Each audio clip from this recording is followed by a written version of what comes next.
Thank you. Thank you. Senator Roberts. Thank you, and thank you for appearing today, Governor. We appreciate your sessions. I have a question about the Reserve Bank's reserves, so let me get to it by giving some background. At the BRICS meeting in Cape Town on June 2nd and 3rd, 13 nations will formally apply to join BRICS, which is currently Brazil, Russia, India, China, South Africa and Saudi Arabia, with an each-way bet. Candidate nations include Mexico, Argentina, United Arab Emirates, Egypt, Indonesia and Iran. BRICS is now the world's largest trading bloc, accounting for 25% of world trade, expected to grow to 50% by 2030, and big in oil. BRICS member states are abandoning the US dollar in favour of using their own currency or Chinese renminbi in an environment where other countries, including Australia, are doing the same thing. Pakistan is now buying Russian oil in renminbi. The US dollar is now denominating just 58% of all world trade. The United States of America has printed $10 trillion over the last 7 years, doubling their M2 money supply, and that increase has been absorbed in part by an increase in international trade. As the world moves away, though, from the US dollar, the value of the US dollar may fall. The Reserve Bank holds United States treasuries and dollars. Have you modelled the effect on your balance sheet from that probable fall in the value of US holdings? Not as a result of these other global changes you talk about. We spend a lot of time and part of our risk management processes looking at volatility in currencies, because the currencies move around all the time, don't they? So, and that affects the value of those assets on our balance sheet. So we model that from a risk management perspective. Despite the developments you're talking about, most countries still hold the bulk of their foreign reserves in the US dollar. There's diversification going on, which is good, but the US dollar for some time is going to remain the predominant currency. What is the value of Reserve Bank holdings of US dollar and US treasuries in Australian dollars, please?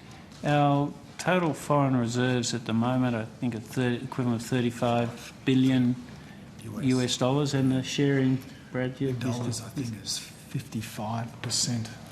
So roughly half of that, 35 billion, is allocated to US dollars, and then we have holdings of yen, Korean won, euros and RMB.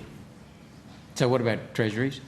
Well, when we hold US dollars, we invest in US Treasury securities, so it's invested in. We don't invest in bank deposits or any other securities. We invest in US government securities. Thank you. What's the reverse holding, Australian government currency and bonds held by the US government or their agencies? We don't have data on... Can we get that on notice? No, we don't have data on... You don't have it? No, we don't have data on specific holdings of other countries. If I understood your question correctly, Senator, the US holds euros and yen from recollection, but not in large quantities. Okay, thank you. While that arrangement helps with international stability cross-holdings, it is a method for backdoor quantitative easing. Does the Reserve Bank expect to increase your holding of US Treasuries in the next 12 months?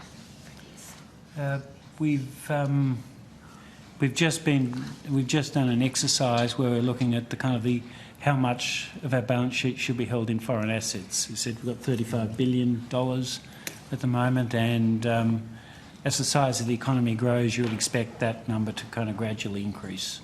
But nothing dramatic, but as the economy grows and nominal value of the Australian economy is bigger, then you would expect a bigger portfolio in US dollars and foreign currency. Thank you. The Reserve Bank has a mission to anticipate movements in major trading partners and in world markets as it affects your provisioning and portfolio. Does the Reserve Bank anticipate being affected by any out-of-the-ordinary moves in financial markets in connection with the US economy or the US dollar over forward estimates? Well, we've recently been focused on the US debt limit issues in the US. If an agreement had not been reached there, that would have had implications for currency markets and economies around the world. So that's one thing that we've looked at carefully.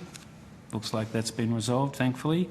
And as part of our general risk management exercise, we're looking at developments in other economies and their implications for currency markets and our own economy. Thank you. Final question, Senator as a general rule, though, the banks, the way the bank has operated its reserves has changed quite a bit over the last, say, 25 years, and now the bank effectively sets key benchmarks and stick to them. There's not big discretionary decisions going on every day. There's wild speculation going on at the Reserve Bank, I can assure you, about the future value of exchange rates. I wasn't implying that. Worldwide purchases of US treasuries by central banks have fallen $600 billion in 2022 as compared to a baseline year of 2013. That's just arbitrary 2013. Yep. Purchases of gold have increased $300 billion. So something's going on which Australia would be prudent to hedge against. Is the Reserve Bank increasing your gold reserves as an each-way bet against BRICS, introducing gold-backed currency of some form? No, we're not. We've got our gold reserves and we haven't bought and sold for a long time, and we have no intention of changing that at the moment. Okay. Thank you, Governor. Thank you. Senator Bragg.